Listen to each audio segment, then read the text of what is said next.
إن الحمد لله نحمده ونستعينه ونستغفره ونؤمن به ونتوكل عليه ونعوذ بالله من شرور أنفسنا ومن سيئات أعمالنا من يهده الله فلا مضل له ومن يضلله فلا هادي له وأشهد أن لا إله إلا الله وحده لا شريك له وأشهد أن محمدًا عبده ورسوله أما بعد فإن خير الحديث كتاب الله وخير الهدي هدي محمد صلى الله عليه وسلم وشر الأمور محدثاتها وكل محدثة بدعة وكل بدعة ضلالة وكل ضلالة في النار فأعوذ بالله من الشيطان الرجيم ومن يغلل يأت بما غل يوم القيامة إلى آخر الآية. عن سالم عن أبيه قال النبي صلى الله عليه وسلم من أخذ من الأرض شيئا بغير حقه كسب به يوم القيامة إلى 7 أرضين. সকল প্রশংসা আল্লাহ রাব্বুল আলামিনের জন্য, যার অশেষ মেহেরবানিতে আজকের এই দাওয়াতি মাহফিলে আমরা সকলে উপস্থিত হতে পেরেছি। আমরা বলি আলহামদুলিল্লাহ।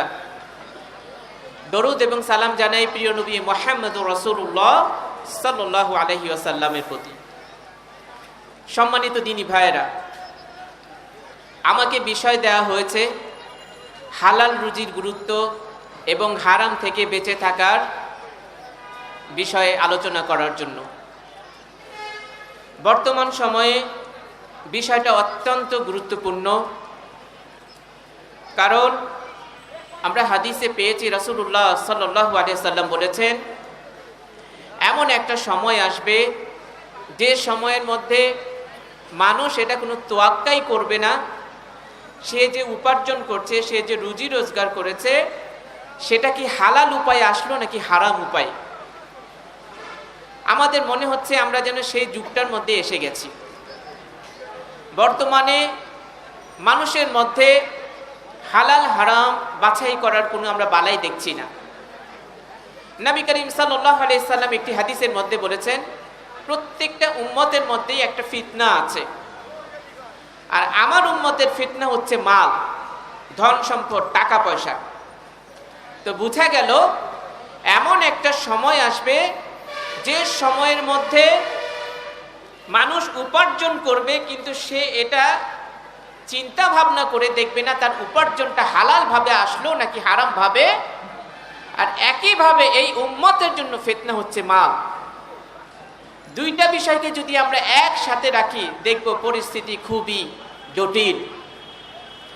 বর্তমান সময়ে আমরা যে জিনিসটা বেশি দেখছি, মানুষ দুনিয়াকে উপার্জন করার জন্য, দুনিয়াকে কামাই করার জন্য কোনো ভালো মন্দকে যাচাই করছে না। সবার যেন একটা চিন্তাই মাথায় এসে যাচ্ছে, যেভাবেই হোক আমার এই দুনিয়ার জীবনটাকে সুখে কাটাতে হবে।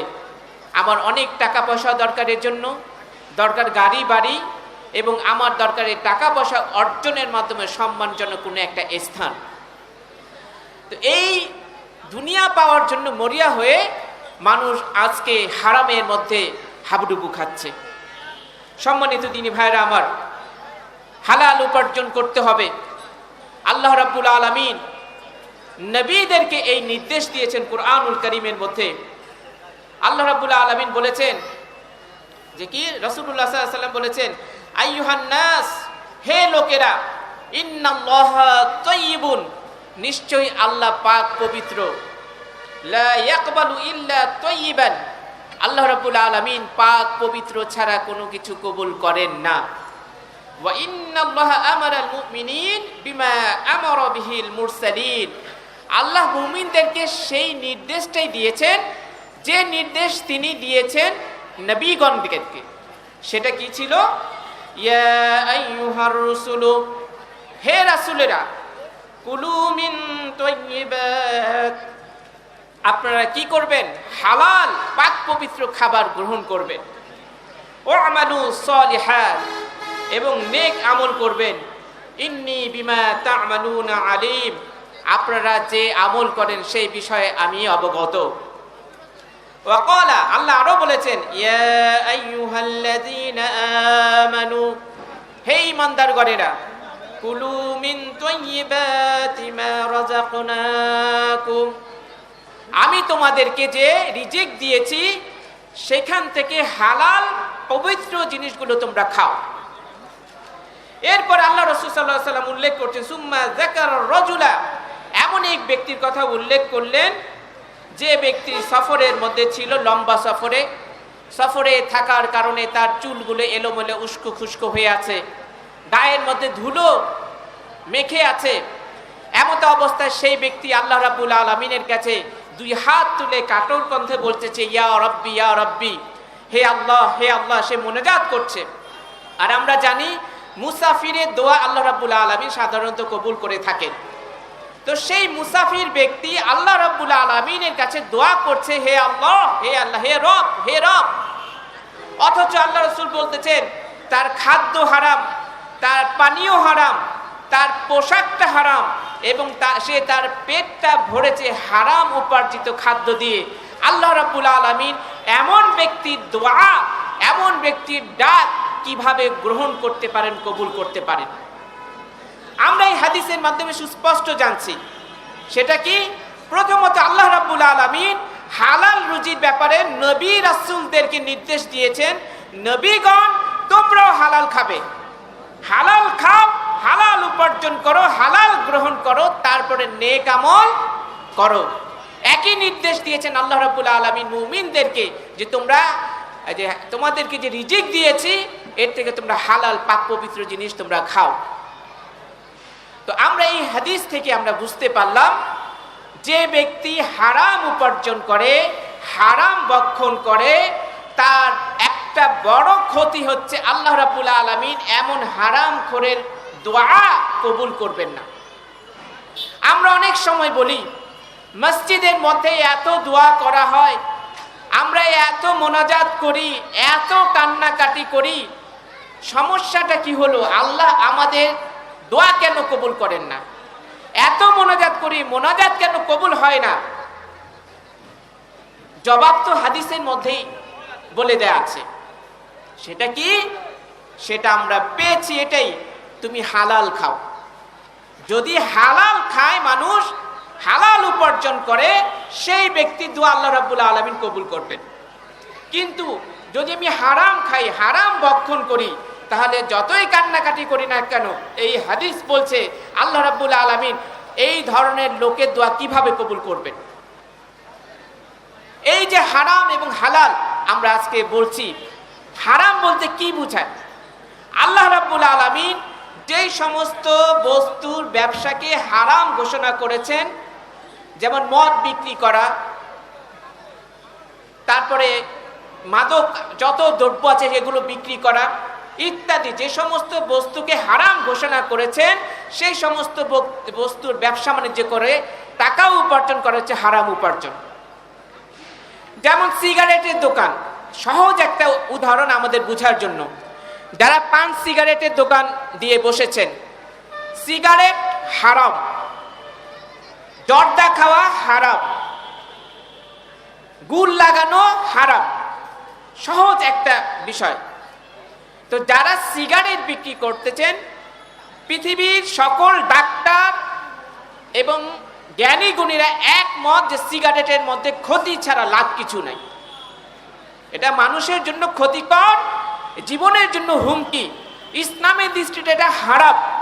তো যে ব্যক্তি মাদক দ্রব্য বিক্রি করতেছে, সেটা সিগারেট হোক, গুল হোক, সাদা পাতা হোক, মদ হোক, হেরোইন হোক, ইয়াবা হোক, সকল প্রকার মাদক জাতীয়, তামাক জাতীয় দ্রব্যের ব্যবসা হচ্ছে হারাম।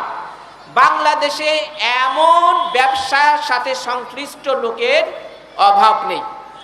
তো যারা এগুলো করছেন তাদের হালাল টাকা দিয়ে ব্যবসা করলেও পণ্যটা হারাম হওয়ার কারণে তাদের উপার্জনটা হারাম হয়ে যাচ্ছে। মূর্তি হারাম, মূর্তির ব্যবসা করতেছে, এই উপার্জন কিভাবে হালাল হয়? আপনারা শীতের মৌসুমে দেখবেন বিভিন্ন জায়গায় গান বাজনা কনসার্ট হয়। আজকে আমাদের সমাজে বিভিন্ন অনুষ্ঠানের নাম দিয়ে গান বাদ্য ডিজে পার্টির আয়োজন করা হয়। ইসলামের দৃষ্টিতে বাদ্যযন্ত্র হারাম, এই সমস্ত মিউজিক বাজিয়ে গান বাজনা করা হারাম, এই সমস্ত পুরুষদের সামনে দেহ প্রদর্শন করে নাচ করা হারাম, নিষিদ্ধ কাজ। তো যারা গান গেয়ে বাদ্যযন্ত্র বাজিয়ে ডিজে পার্টি করে মানুষের সামনে নৃত্য করে উপার্জন করে, তাদের উপার্জন হারাম। যারা দেহ ব্যবসা করতেছে তাদের উপার্জন হারাম। তো বোঝা যাচ্ছে এই ধরনের হারাম উপার্জন করছে এবং এই উপার্জনের কাজে সহযোগী যারা গ্রাহক, তাদের সংখ্যাও আমাদের এখানে অভাব নেই। মানুষকে ঠকিয়ে আয় রোজগার করা হারাম। বোনের সম্পত্তি দিবে না ভাই, ভাইয়ের সম্পত্তি দিবে না ভাই, উমুককে ঠকাচ্ছে তমুককে ঠকাচ্ছে। যতই সে তাহাজ্জুদের সালাত করুক, যতই সে 5 ওয়াক্ত নামাজি হোক না কেন, যতই সে হজ করুক না কেন, সে যে সম্পদটা আত্মসাৎ করেছে, ঠকিয়েছে, তার সম্পদ যতদিন পর্যন্ত হাতে থাকবে সেটা, সেই উপার্জনটা তার জন্য হারাম। এই হারাম খাদ্য খেলে তার দোয়া কবুল হবে না। একইভাবে আমাদের দেশের মধ্যে বহু জায়গা আছে, বহু বাড়িঘর আছে, যারা সরকারকে ঠকানোর জন্য বিদ্যুতের লাইন চুরি করে, গ্যাসের লাইন চুরি করে, মিটার দেখতে আসলে তাদেরকে কিছু ঘুষ টুস দিয়ে কিছু পয়সা বাঁচানোর চেষ্টা করে। তো যারা এই কাজে জড়িত হয়েছে, যত হাজার টাকা সে বাঁচানোর চেষ্টা করেছে, ঘুষ দিল, সরকারকে ঠকাইলো, রাষ্ট্রীয় তহবিল মাল আত্মসাৎ করার মতো তার অপরাধ হলো, ওই কয়েক হাজার টাকা তার জন্য হারাম হয়ে যাবে। কারণ এটা রাষ্ট্র পাওনা, সে ব্যবহার করেছে, গ্যাসের চুলা সে ব্যবহার করেছে, ইলেকট্রিসিটি এবং রাষ্ট্রীয় সুবিধাগুলো সে ভোগ করেছে। রাষ্ট্রকে তার পাওনা দেওয়ার ক্ষেত্রে কর্মচারীদেরকে সে ঘুষের প্রতি উৎসাহিত করেছে, নিজেও হারামে জড়িয়েছে। যে কয় হাজার টাকা সে এখান থেকে বাঁচানোর চেষ্টা করেছে, সেই উপার্জনটা, ওই টাকাটা তার জন্য হারাম। ঘুষের লেনদেন, সুদের লেনদেন, যত কিছু আছে এগুলো ইসলামে যেগুলোকে নিষিদ্ধ ঘোষণা করেছে ব্যবসায়, সেগুলো যারা করবে সেটা হারাম। দাড়ি কামাই করা, সেভ করা কি ইসলামে নিষিদ্ধ। যারা যে সমস্ত সেলুনের দোকানওয়ালারা ক্লিন শেভ করে ইনকাম করে, তাদের সেই উপার্জনটা হালাল হচ্ছে না, যেহেতু ইসলাম ক্লিন শেভ করাকে অনুমোদন দেয় না, তাদের ওই উপার্জনটা হালাল হচ্ছে না। যতগুলো বিউটি পার্লার আছে, আমি হারাম উপার্জনের ব্যাখ্যা দিচ্ছি, এগুলো না বললে, শুধু হাদিস থেকে বললে অনেকে বুঝতে পারবেন না। যতগুলো বিউটি পার্লার আছে, সাজগোজের নামে ইসলামকে চরমভাবে লঙ্ঘন করতেছে, তারা হারাম কাজ করতেছে। নারীদেরকে পরচুলা পরিয়ে দেওয়া, ভুরু উপড়ানো, জিরোকে হিরো বানিয়ে ধোকা দেওয়া, মানুষকে সাজসজ্জার ব্যাপারে, পোশাক আশাকের ব্যাপারে ইসলাম যে সমস্ত বিষয়গুলোকে হারাম ঘোষণা করেছে, বিউটি পার্লার ওই হারামগুলোকে লঙ্ঘন করার জন্য প্রতিযোগিতায় নেমে গেছে। তো এই সমস্ত নিষিদ্ধ সাজগোজ যেগুলো আছে শরীয়তের মধ্যে, এই কাজগুলো করে যতগুলো বিউটি পার্লারে আয় রোজগার হচ্ছে, সেই উপার্জনগুলো হারাম। ক্লিয়ার কথা বুঝে রাখেন। যেগুলো হালাল সাজসজ্জা সেটা হারাম হবে না, কিন্তু বুড়ু উপড়ানো, পরচুলা পরিয়ে দেওয়া, যে সমস্ত বিষয়গুলো সাজসজ্জার ক্ষেত্রে ইসলাম হারাম ঘোষণা করেছে, নিষিদ্ধ করেছে, ওইগুলো করে যারা উপার্জন করে, এগুলো হারাম। আবার হালাল টাকা দিয়ে ব্যবসা করছে, কিন্তু মিথ্যা বলে ব্যবসা করে, ধোকা দিয়ে ব্যবসা করে, মানুষের সাথে প্রতারণা করে, এটাও হারাম। তো দেখা যাচ্ছে আজকে গোটা মুসলিম সমাজ হারামের মধ্যে সয়লাভ হয়ে গেছে। কোরআনুল কারীমের মধ্যে যে আয়াতটা আমি পড়েছি, কোরআনুল কারীম থেকে একটা আয়াতের অংশ আমি পড়েছি, আল্লাহ রাব্বুল আলামিন কোরআনুল কারীমের মধ্যে বলেছেন কি, আমাইয়াগুলুল ইয়াতি বিমা গাল্লা ইয়াউমাল কিয়ামা, যে ব্যক্তি খেয়ানত করবে কিয়ামতের দিন, ওই খেয়ানতের মাল নিয়ে সে হাজির হবে।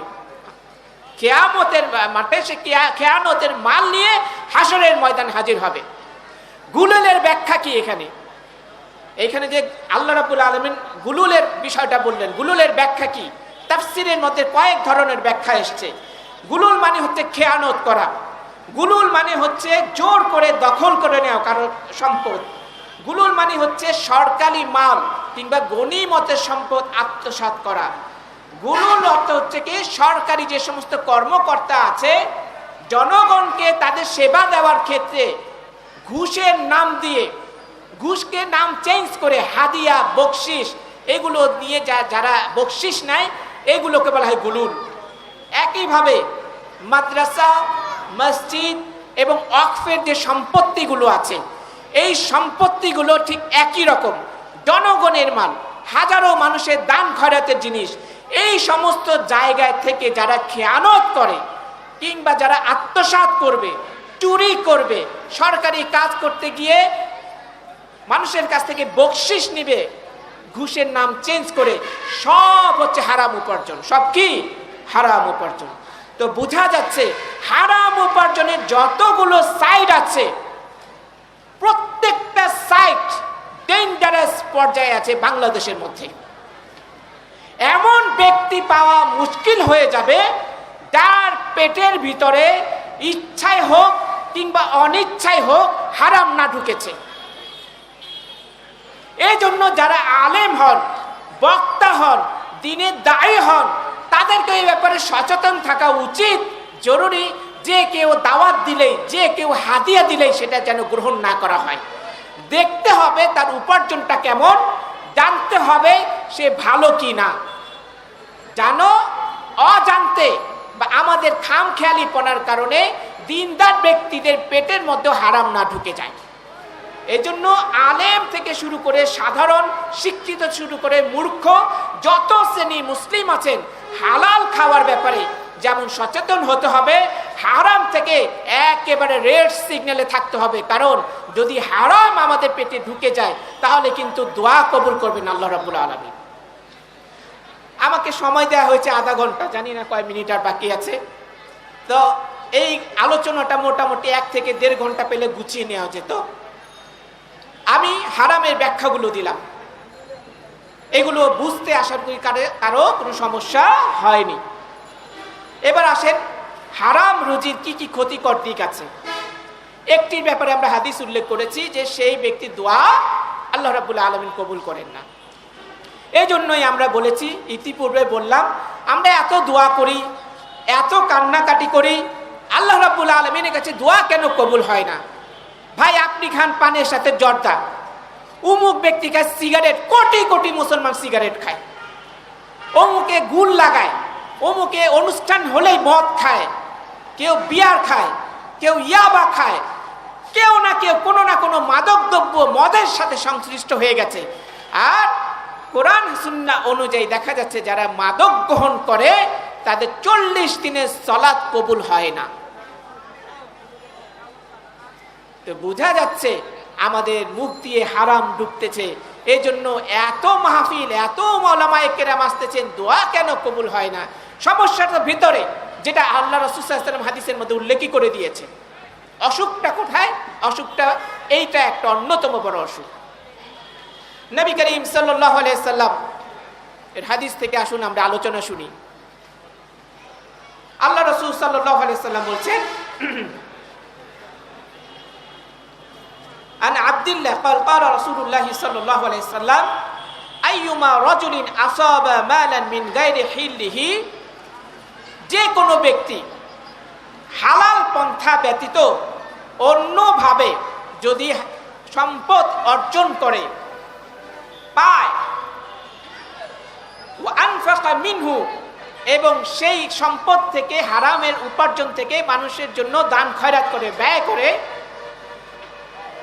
লাম ইবারাক লাহু ফিহি, সেই সম্পদে বা দানে বরকত দেওয়া হবে না। ওয়া ইন তাসাদদাকা লাম তুকবাল মিনহু, যদি সে এই সম্পদ থেকে সদকা করে তাহলে সেই সদকাকে কবুল করা হবে না।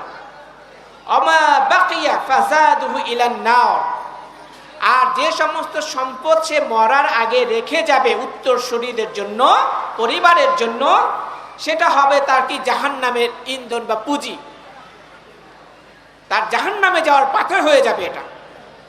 ইন্নাল খাবিসা লা ইউকাফফিরুল খাবিস, আল মন্দ দিয়ে মন্দ কাটে না, ওয়ালাকিন্নাত তাইয়্যিবা ইউকাফফিরুল খাবিসা, ভালো দিয়ে মন্দ কাটে। তো আপনি যে টাকা পয়সা উপার্জন করছেন আজকে হারাম উপায়ে, বা যে ভাইটা করছে সে যদি এই সম্পদ থেকে আল্লাহর রাস্তায় দান করে সেটা কবুল হবে না।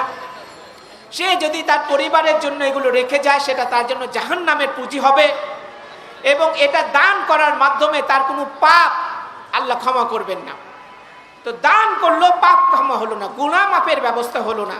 এমন সম্পদ আমি গিয়ে কি করব, যে সম্পদ আমি দুনিয়ায় রাখলাম, আমি ওই সম্পদটা খেলে আমার দোয়া কবুল হবে না। এমন বাড়ি গাড়ি ব্যাংক ব্যালেন্সের কি দরকার হারাম উপার্জনের? যেটা কামাই করলে ওইখান থেকে আমি দান খয়রাত করলে কবুল হবে না, যেটা আমার পরিবার ওয়ারিসদের জন্য যুগের পর যুগ তারা ভোগ করবে, রাজত্ব করবে, এই স্বপ্নে আমি রেখে যাচ্ছি, সেটা আমার জন্য জাহান্নামের পুঁজি হবে। এই সম্পত্তি আমি কি করব? আর এই সম্পদ আমার কি দরকার গাড়ি বাড়ির হারাম টাকার, যেটা নাকি আমার গুনার মাপের কোনো ব্যবস্থাই করবে না।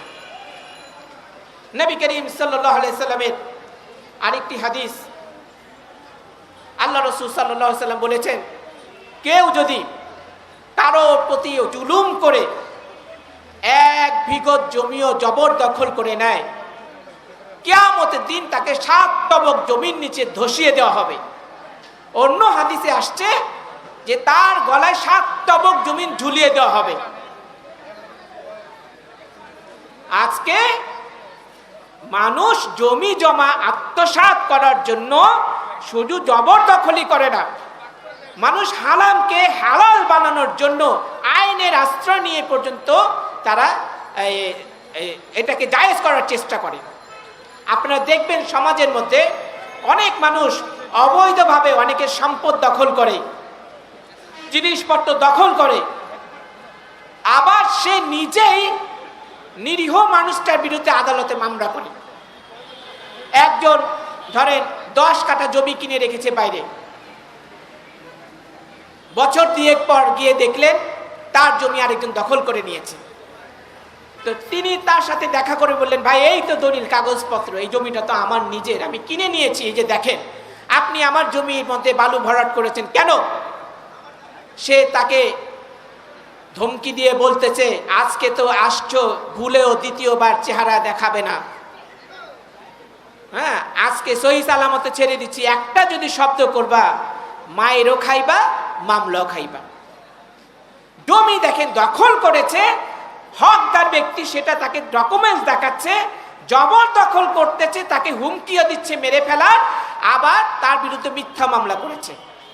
মিথ্যা মামলা করে কোর্টে ঘুষ দিয়ে বা টাকা পয়সা খরচ করে কোনো না কোনোভাবে সে মামলা হাতিয়ে নিয়ে সে জায়েজ করে ফেলেছে এই জমি আমার। তো এইভাবে কি হালাল হবে? হালাল হবে না। রাসূলুল্লাহ সাল্লাল্লাহু আলাইহি সাল্লামের হাদিসটা দেখেন, আল্লাহ রাসূল সাল্লাল্লাহু আলাইহি সাল্লাম বলছেন, ইন্নামা আনা বাশারুন, আমি তো তোমাদের মতোই একজন মানুষ, ওয়া ইন্নাহু ইয়াতিনিল খাসমু ফালাআল্লা বা'দুকুম আইয়াকুনা আবলাগা মিন বা'দিন। আমার কাছে অনেক নালিশ আছে, বিচার সালিশ আসে আমার কাছে, তো তোমাদের কেউ কেউ অপরের চেয়ে বাকপটু হয়ে থাকে, খুব গুছিয়ে কথা বলতে পারে। মিথ্যাবাদী যারা হয়, যারা বাটপার প্রকৃতির হয়, 2 নম্বর প্রকৃতির মানুষ হয়, তারা অনেক গুছিয়ে কথা বলতে পারে, মিথ্যা কথা সাজিয়ে বলতে পারে। তা আল্লাহ রাসূল বলছেন, আমার কাছে বিচার আচার আসে, আর তোমাদের কেউ আরেকজনের চেয়ে ভালোভাবে বাকপটু, সুন্দর গুছিয়ে কথা বলতে পারে, তো আমি তার কথাটা সঠিক মনে করে আমি ফায়সালা দিয়ে দিই। আল্লাহ রাসূল তোর গায়েব জানেন না।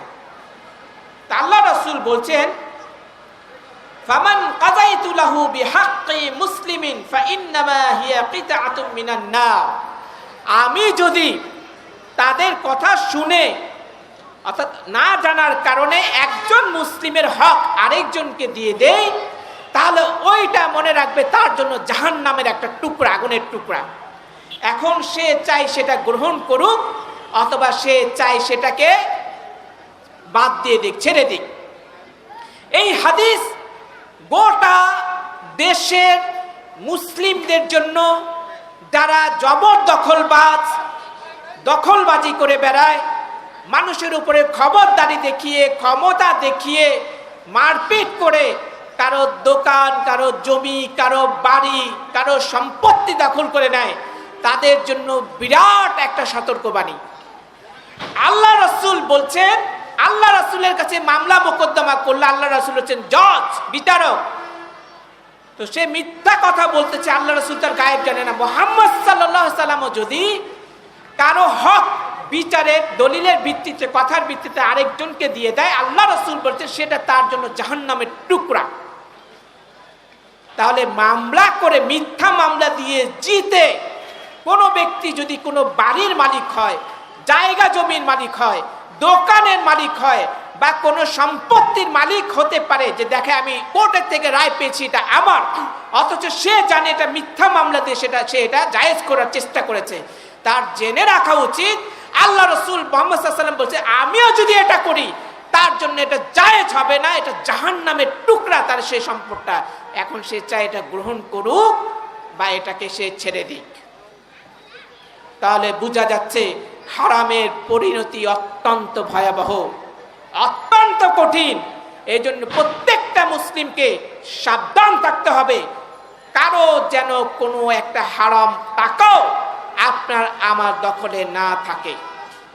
সম্মানিত দিনী ভাইয়েরা আমার, আল্লাহ রাসূল সাল্লাল্লাহু আলাইহি ওয়াসাল্লাম বলছেন, তোমরা কি জানো মুফলিসকে? সাহাবায়ে কেরাম বললেন, হে আল্লাহর রাসূল, আমাদের কাছে তো মুফলিস ওই ব্যক্তি, মানে দেউলিয়া ওই ব্যক্তি যার কোনো দিরহাম নেই, যার কোনো মালপত্র মাল সামান কিচ্ছুই নেই। আল্লাহ রাসূল সাল্লাল্লাহু আলাইহি ওয়াসাল্লাম বলছেন, কিয়ামতের দিন মুফলিস ওই ব্যক্তি যে সালাতের নেকি নিয়ে, রোজার নেকি নিয়ে, হজ্জের নেকি নিয়ে হাজির হবে। সে হাজী সাহেব, সে তাহাজ্জুদ গুজারি, সে মুসল্লি, সে সওম পালনকারী, এই সব নেকি নিয়ে কিয়ামতের দিন সে হাজির হবে। অথচ এই নামাজি লোকটা, এই হাজী সাহেবটাই, এই রোজাদারটাই, এই তাহাজ্জুদ গুজারি লোকটাই এমন কিছু অন্যায় করেছে যেটা তার জন্য অশনি হয়ে দাঁড়িয়েছে, মানে ভয়ঙ্কর ক্ষতির কারণ হয়ে দাঁড়িয়েছে। সেটা কি? হয়তো ওই নামাজি হাজী সাহেব কাউকে থাপ্পড় মেরেছে অন্যায়ভাবে, কাউকে গালি দিয়েছে, কাউকে খুন করেছে, কারো সম্পদ আত্মসাৎ করেছে, যে কোনো ধরনের জুলুম করেছে, মিথ্যা অপবাদ দিয়েছে। কিয়ামতের দিন ওই যারা পাওনাদার তারা এসে বলবে কি, আল্লাহ ওই লোকটা আমাকে দুনিয়াতে জুলুম করেছিল, আমি দুনিয়ায় প্রতিশোধ নিতে পারিনি, আজকে আমাকে সুযোগ দাও। সেই দিন ওই হাজী সাহেবের আর মুসল্লির নেকি থেকে ওই ব্যক্তিকে অপরাধ পরিমাণ নেকি দিয়ে দেওয়া হবে। এভাবে একে একে সবাই আসবে, ওই হাজী সাহেব আর নামাজির নেকি সব শেষ।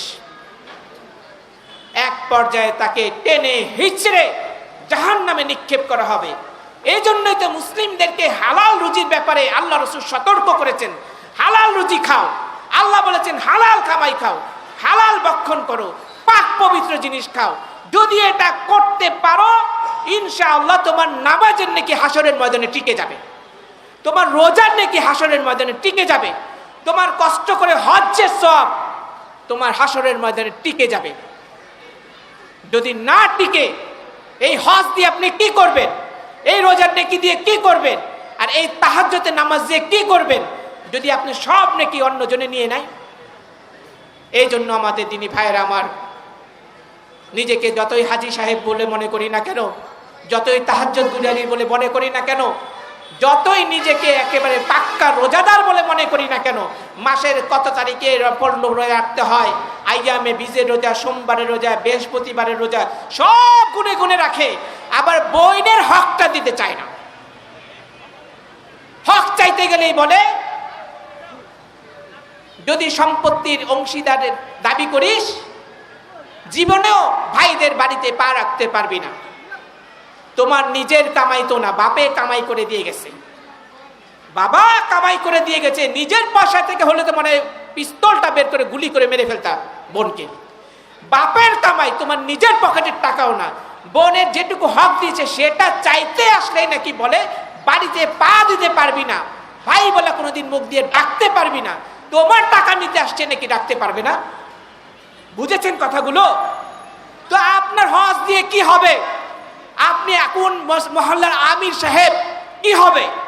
আপনার ব্যবসায় কালোবাজারি, নাম রেখেছেন হাজি সাহেব, আপনার বইনে সম্পত্তি হক মেরেছেন, আবার রাত বলে তাহাজ্জুদের নামাজ পড়েন, আপনি 5 ওয়াক্ত সুন্দর করে নামাজ পড়েন, হাদিসের কথা বলেন, অথচ আপনি অন্যের হক মেরে চুপচাপ বসে আছেন, আপনার ভিতরে একটুও নাড়া দেয় না।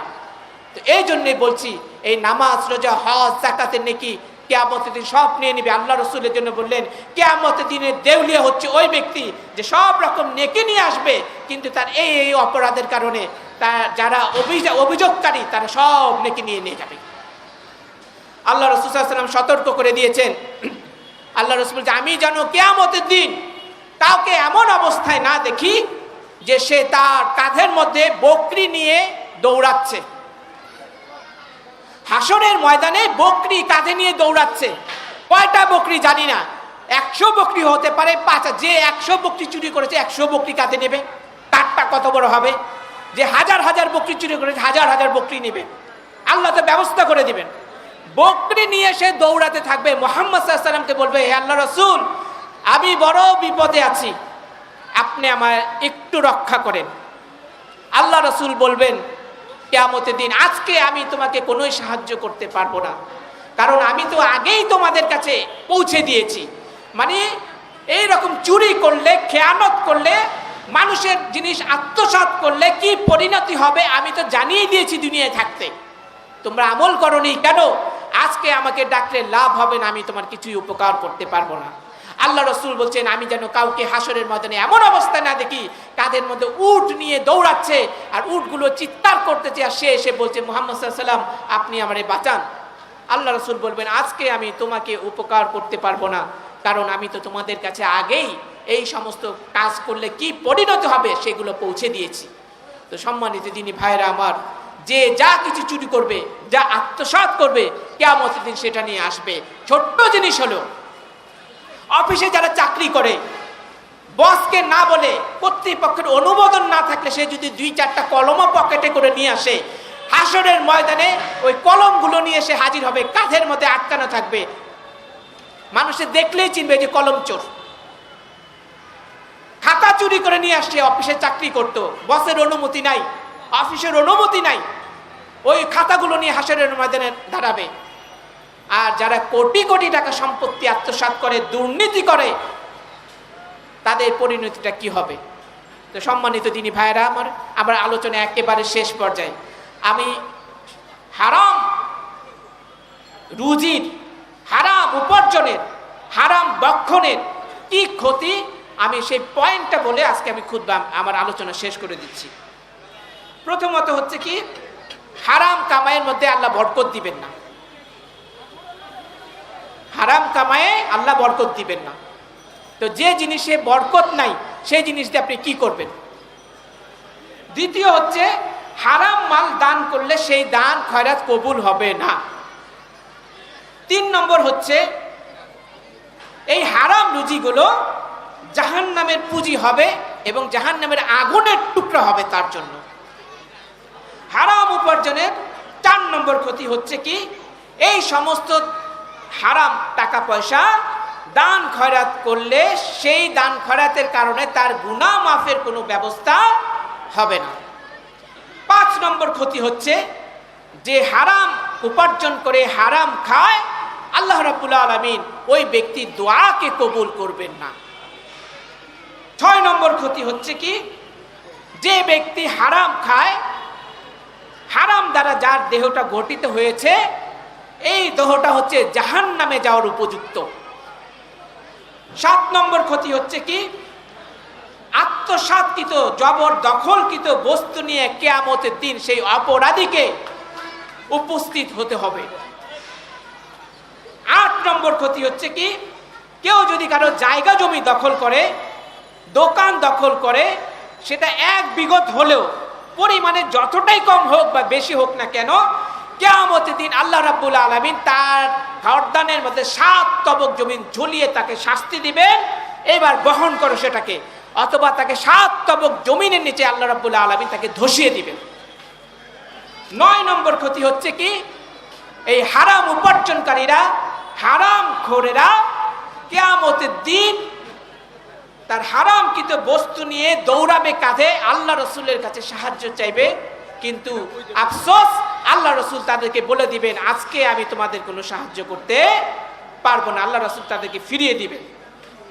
10 নম্বর ক্ষতি হচ্ছে কি, যে ব্যক্তি হারাম উপার্জন করে, হারাম খায়, তার কামাইকৃত যত সালাত, সিয়াম, হজ, নেক আমলগুলো আছে, যাদের যাদের থেকে আত্মসাৎ করেছে তারা তার ওই নেকিগুলোকে কিয়ামতের দিন নিয়ে তাকে নেকি শূন্য করে জাহান্নামে যাওয়ার একটা রাস্তা করে দিয়ে দিবে। 11 নম্বর ক্ষতি হচ্ছে কি, যারা হারাম উপার্জন করেছে, আত্মসাৎ করেছে, জুলুম করে খেয়েছে, তারা নেকি শূন্য হয়ে কিয়ামতের দিন তাদেরকে উপর করে জাহান্নামের মধ্যে নিক্ষেপ করা হবে। 12 নম্বর ক্ষতি হচ্ছে কি, দুনিয়াতে কেউ যদি আদালতের মাধ্যমেও টাকা পয়সা খরচ করে 2 নম্বরই পথ অবলম্বন করে কোনো আত্মসাৎকৃত জবরদখলকৃত জিনিসটাকে আইনি প্রক্রিয়া হালাল করার চেষ্টা করে, সেটা আল্লাহ রাব্বুল আলামিনের দরবারে হালাল বলে গণ্য হবে না। আর 13 নম্বর ক্ষতি হচ্ছে, যে জাতি হারাম খায় সেই জাতি ন্যাংটা হয়ে যায়, উলঙ্গ হয়ে যায়, তাদের লজ্জা শরম বলতে কিছু থাকে না। এই জন্য আমরা বলছি আমাদের মুসলিমদের মধ্যে হারাম খাওয়ার প্রবণতা অনেক বেড়ে গেছে, আমাদেরকে সাবধান হতে হবে। দিনী ভাইরা আমার, যত হারামের পথে যাবেন ততই নিজের সর্বনাশ ডেকে আনবেন। এজন্য নিজের সালাতকে, সিয়ামকে, ইবাদত বন্দেগীকে আল্লাহ রাব্বুল আলামিনের দরবারে কবুল করানোর জন্য এবং এই সমস্ত নেকিগুলোকে কিয়ামতের দিন অক্ষত রাখার জন্য, দুনিয়ায় থাকতে ধন সম্পদে বরকত পাওয়ার জন্য আল্লাহ রাব্বুল আলামিনের কাছে দোয়া করবেন যেন আল্লাহ আপনাকে আমাদেরকে হারাম থেকে বেঁচে রাখেন। তো দিনী ভাইরা আমার, আসুন আমরা হালাল রুজি তালাশ করার চেষ্টা করি এবং যে কোনো ধরনের হারাম রুজি উপার্জন খাওয়া থেকে আল্লাহ রাব্বুল আলামিন আমাদের যেন বিরত রাখেন, সেই তৌফিক আমরা কামনা করি। এই বলে আমি আজকে সংক্ষিপ্ত আলোচনা শেষ করলাম। আসসালামু আলাইকুম ওয়া রাহমাতুল্লাহি ওয়া বারাকাতুহু।